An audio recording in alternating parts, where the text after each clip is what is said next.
So here it is, the CrossFit Open 2021, and we've got the first workout of this year's Open, 21.1, and CrossFit have certainly delivered what I think they've been trying to achieve, which is a really inclusive Open. And beyond maybe the 7-minute burpee workout, this is possibly one of the most inclusive workouts that we've seen. You don't need anything other than a jump rope and a bit of wall space. So in terms of equipment, not much needed on that front, and the workout is, I can already hear the kind of CrossFit snobs, what a crap workout, wall walks, who even does wall walks? It's a scaled version for handstand push-ups or handstand walks. But I think what you'll find CrossFit are trying to achieve with this year's Open is that we've got 3 workouts that I think are going to be really simple, really inclusive, that lots and lots, a big massive proportion, a big percentage of the CrossFit community worldwide are going to be able to do these 3 workouts. And then from that, the top 10% are then going to go on and do a weekend of probably more skillful, heavier weights, the stuff that your CrossFit snobs are going to be looking for, you know, those top athletes. That's what's going to probably separate those top athletes from the average Joe in the CrossFit gym. So I think CrossFit have done a great job. We've got more tests, so those people that are saying we've only got 3, we've not, we've probably got 7. So if we're going to do 3 open workouts for the next 3 weeks, and then a weekend of the quarterfinals, which we're probably going to see 3 or 4 workouts over that weekend, we've essentially got 7 workouts before we get to the semi-finals. So CrossFit have really covered all the bases. They're giving everyone a chance with the Open, and then they're giving the top athletes, the guys that spend lots of time working on skills and strength, the chance to showcase that with the quarterfinals. So absolutely fantastic job. Anyway, enough about that and more about the workout itself. So if we're looking at what the workout actually is, there's lots of options. CrossFit had all these different divisions and they've covered everything from the RX all the way through to the adaptive athlete workouts. But we're going to cover a couple of different workouts right now. So the RX workout, 1 wall walk, 10 double unders, 3 wall walks, 30 double unders, 6 wall walks, 60 double unders, 9 and 90, 15 and 150, 21 and 210. So you can see what's going on with that. The double unders are 10 times the reps of the wall walks. The cap's 15 minutes. I've just done the workout and I got time capped, and I'm pretty good at wall walks and gymnastics, so it's a tough workout. If you watch the Open announcement, I think we had Kari Pearce, who's probably one of the best gymnastics athletes in CrossFit, with ridiculous shoulder endurance and strength and really good gymnastic skill, and it took her 13 minutes and 4 seconds, I think. So, you know, it is going to be a time-capped workout for most athletes. There will be, like every open workout, those freaks who get some really sick scores on this. So, but yeah, if you're thinking this is a 6, 7, 8, 9, 10-minute workout, it really isn't. It's definitely towards that 15-minute mark. And I think Christy Eramo was into the 210 double unders but didn't quite finish, and that's a games athlete getting time capped. So that tells you about how tough this workout is. My own experience of the workout is a massive shoulder burn. It was just the double unders burn, the wall walks burn. It got to the point where I felt like I was going to fail a wall walk, which is quite humbling, which is good. That's what the Open's all about. I think it's very simple but very tough at the same time. I think if you're good at wall walks, it will get quite gassy as well, so you will be working your heart and lungs. I certainly felt like my heart rate was up. But if you struggle with a wall walk, it's probably going to be a slightly different workout. Looking at the different versions, so that's the RX version.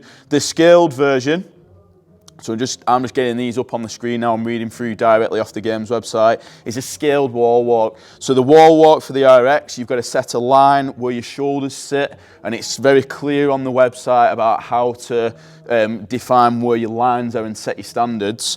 You lie down on the floor with your feet touching the wall, legs straight, and you mark where your shoulders are on the floor. That's one line. And then for the RX version, you have another line 10 inches off the wall, and you've got to get your hands to both lines basically as you work through the movement. For the scaled version, you make a line, and your hands simply move from one side of the line, which is the first line for the RX by your shoulders, to the other side. So it's a much shorter range of movement, but it gets you doing essentially the same thing. So it's actually really good.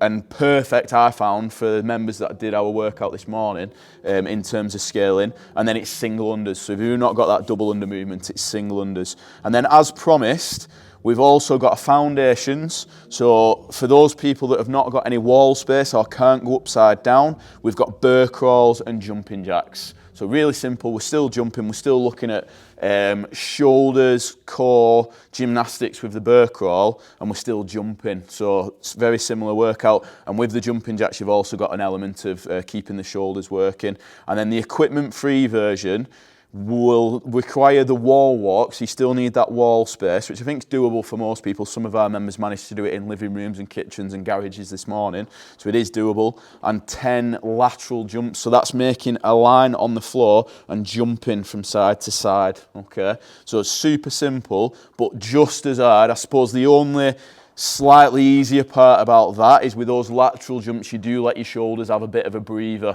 so you're not going to be burning out those shoulders quite the same as it was with the double unders. So that's the workout. We have obviously then got all the different age categories. We've got the adaptive stuff. There's absolutely loads of options literally for everyone, which is, you know, really good work. As a programmer, it's hard enough writing one workout, and when you've got to write probably 10 workouts to cover everything, great job from CrossFit on that one. Couple of things to consider. So like I said, the workout's super inclusive, but it really is a serious test of fitness, and in particular muscular endurance, core and gymnastics skill for those wall walks. If you're not very efficient in those wall walks, and you've not spent time developing your gymnastics and your pressing strength, then you're going to really struggle no matter how fit you are, because it's just literally going to burn out them shoulders.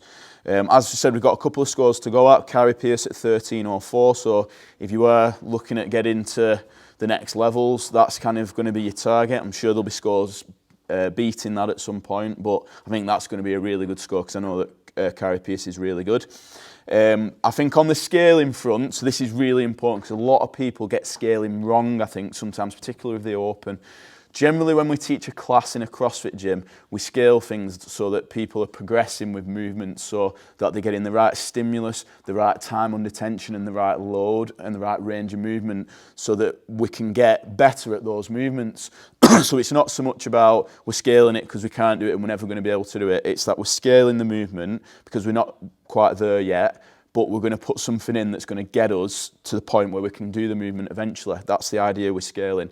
So, but with the Open, what I always say to people is, even if you can do a wall walk, but it's going to be really tough, then do the RX version, because you can do a wall walk and you get a score and it's a test, and chances are we may or may not see this workout again in the future, and you'll be able to track your progress.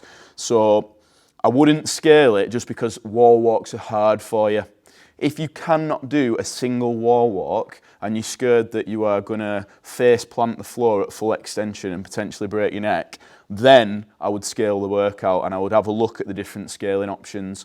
The other reason that we might need to scale, which we've already discussed in previous videos, is lack of equipment or space, and then you might have to choose the equipment-free version. So if you can't get your hands on a skipping rope, for example, then you're going to have to go with that lateral jump, okay? Again though, double unders is a skill that we need. It's a good test. So if you're not great at them, but you can do them, you need to get better at them. So do the RX workout and see how it goes. The final thing that I wanted to talk about with this particular workout is delivering it as a class in a CrossFit gym scenario, and at the moment on Zoom. So our members this morning did the class. We set it up. I'll get it up on screen. So the workout itself was as follows. So this was a full 60-minute class delivered on Zoom. We did a buy-in of 2 minutes work, 1 minute rest, 3 inchworm push-ups, 6 lateral jumps, 9 lunge steps. So we got the body nice and warm, and we started to develop that walking movement with the hands, with the inchworms, and getting the core warmed up. We did a low volume, low weight strength section, which was push press or strict press or straddle press, depending on what kit people had, and renegade rows or bent over rows. And that was just low rep schemes from 5 to 10 reps on each movement. So that was 4 rounds. And then we did 3 sets of core, which was alternate leg V-ups, Russian twists, and ankle taps. So a really good core warm-up. It got the blood flowing, it got a little bit of lactic acid going through the muscles, and it got us really well prepared then to come into the workout We then hit the workout, and for anyone who wanted a little bit extra, we had a little bit of a finisher as well. Okay, so that worked really well on Zoom. Zoom was actually really nice because we can screen record, so we can check everyone's standards and check everyone's reps and how many reps they've completed. So as a box owner, it was super simple to kind of control the workout. Tips for the workout: after watching a class do it, doing it myself, and then judging some of my colleagues in the gym, I would say go hard at the start, save your time. So get that first round done really quick, the 1 and 10 unbroken, get the 3 and the 30 done really fast, and then the 6 the same, get it done, earn the time, because when you get into those big sets, particularly the 15 and the 21, you're going to be breaking reps up, you're going to need rest. No matter how fit or strong you are, it's going to burn. Both movements burn out your shoulders. You can stay as relaxed as possible on the double unders, but it still burns, and it's just about getting that work done then as quick as you can. You're going to spend a lot of time, as you'll probably see in this video, lying down face first on the floor with your arms by your side. You're going to spend a lot of time in pain doing double unders, and for me that means like a bit of a grimace, a smile, which again I'm sure you'll see. So yeah, it's a tough workout, really fun. By no means easy. Simple, yes. Easy, no. We know how it works with CrossFit. The more simple the movements, the more simple the workout. Sometimes the harder it is, and that's definitely the case with this one. Overall, I think it's a super good test. Repeating, I think it is one that you can repeat, probably not on the same day because my shoulders now feel fried, but I'm going to have another go at this on Monday. I just feel like I'll be a little bit better prepared, and I don't think it's going to smash me to pieces in terms of my central nervous system, so I'm not worried about getting injured or ill as a result of doing the workout more than once. Good luck to everyone, all the UK athletes and athletes around the world, anyone who's trying to qualify to the games and the next stage. Fair play to you. All the best of luck to all our athletes in the UK, and I hope all the other box owners get as many members going through this workout as possible. And enjoy, guys. See you later.